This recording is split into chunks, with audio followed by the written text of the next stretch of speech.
Hey Facebook, it is another Thursday and I'm sharing some real estate knowledge. So I'm at my house because it's 7:30 and today I want to talk about the difference between an appraisal and an assessed value. Curious to know if anybody knows the difference. Um, and some phrases that I hope realtors never say again, things we can just completely remove from our vocabulary, and a book recommendation. So the difference between an appraisal and assessed value. So the assessed value is what the city assesses your tax amount to be. They just do a drive-by in some cases. They never go in and they just sort of say, okay, well, based on the data that I'm seeing, this is what I think your house needs to be assessed at for tax purposes.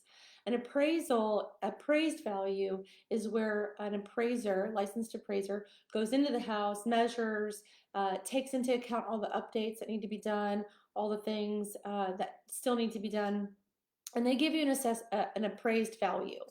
So some people are confused when they see the assessed value for tax purposes. They think, oh, that must be my home value. No. So it's always important to double check that with a realtor so that they can give you an actual indication of value based on the comps and based on what the other houses look like and how those houses compare to yours in the subdivision. Do you also know the difference between the different types of appraisals? There's a purchase appraisal, a refi appraisal, and an independent appraisal. So it's quite possible if you as a homeowner decide, well, I'm going to put my house on the market. I'm not really sure what it's valued at. Zillow says this, another website says this. Should I get an appraisal done beforehand? And I tell my folks no, because an independent appraisal can kind of be whatever value, there's a lot of leeway with the value that those appraisers give. Yes, they use the same comps that we use, but the way that they place value on the comparables can be different.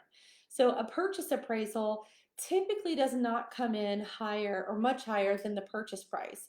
And there's a reason for that. They don't want to give any red flags to a lender, or it's just sort of like a different criteria that an appraiser uses.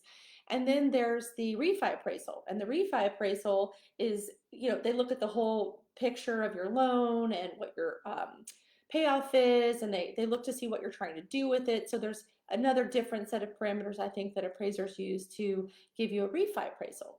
Also, appraisers are the appraisal is only going to be valid, I would say, for about 3 to 6 months. So if you had an appraisal done last year, it's sort of irrelevant because the market's improving so greatly.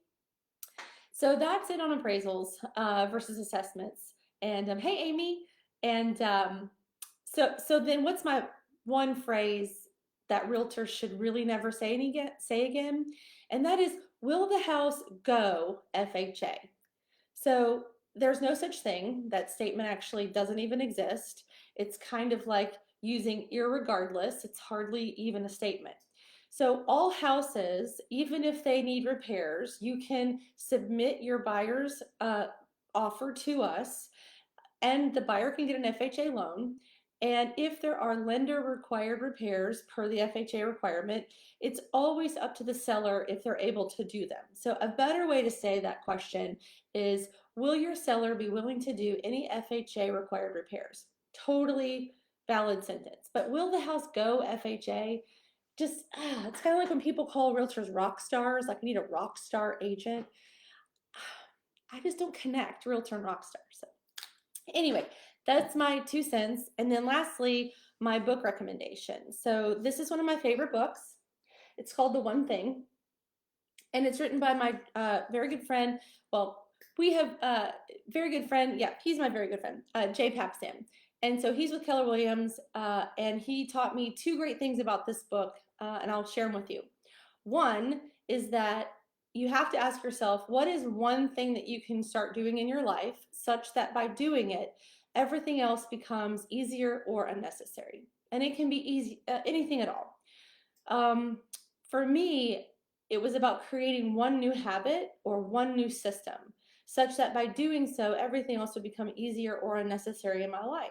I wanted to have a really good work-life balance, and this book really helped me achieve that.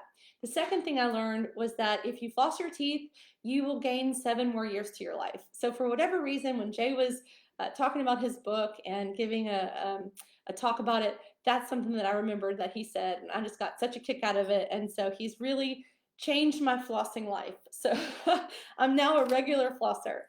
So anyway, I hope you guys enjoyed these tips. I'm still nervous as all to give them, but anyway, I hope you're having a good day. And if you want information on your house, I'd love to be able to give you that. You can shoot me an email or a DM or reach out to me at 901-201-0280. Have a good Thursday.